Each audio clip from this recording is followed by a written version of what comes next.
Hi, I'm Nick Martin here with Zach Elder of Chronicle Sports. We're here at Cameron Indoor Stadium where Duke has just defeated Clemson 78-56. And Zach, before the game, everybody was wondering, will Jahlil Okafor play? We got that answer an hour before tip-off, but as we saw, the Blue Devils really didn't need them, did they?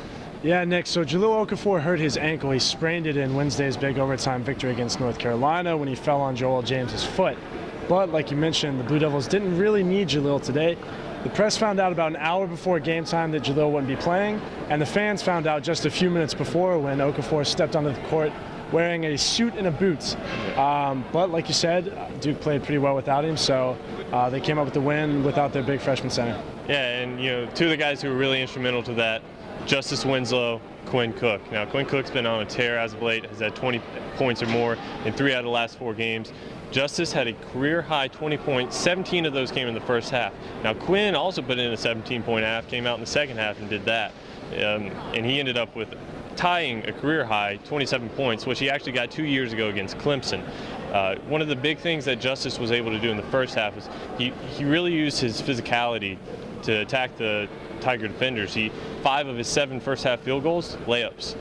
Quinn Cook, on the other hand, didn't shoot so hot in the first half. He still managed 10 points, but came out in the second half, knocked down 3 three-pointers, and was really able to break this game open for the Blue Devils, who just cruised after that. But when you look at what they were able to do on offense, obviously there's a lot between those two, but what were they able to do on defense that really drove and pressured these Clemson offensive players into some bad shots?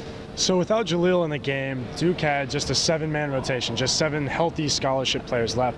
So they instituted the 2-3 zone today and played it for most of the game, and it was immensely successful, Nick. They had 10 steals on the day, resulted in a lot of easy run-out baskets for Justise, a lot of open looks for 3 for Quinn in the second half, and they really just tore up the Tigers' defense in the transition game. They outscored them in the fast break by a wide margin today. Yeah, definitely.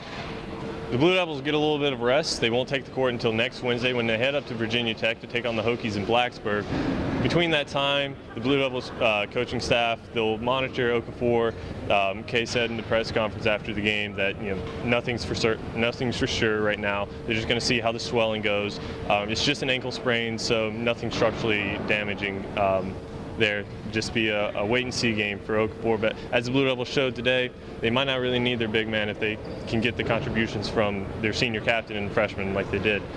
We'll have all your post-game coverage on Twitter at Duke Basketball, at Chronicle Sports, online at Duke Chronicle. For Zach Elder, I'm Nick Martin of Chronicle Sports. We'll see you at Blacksburg.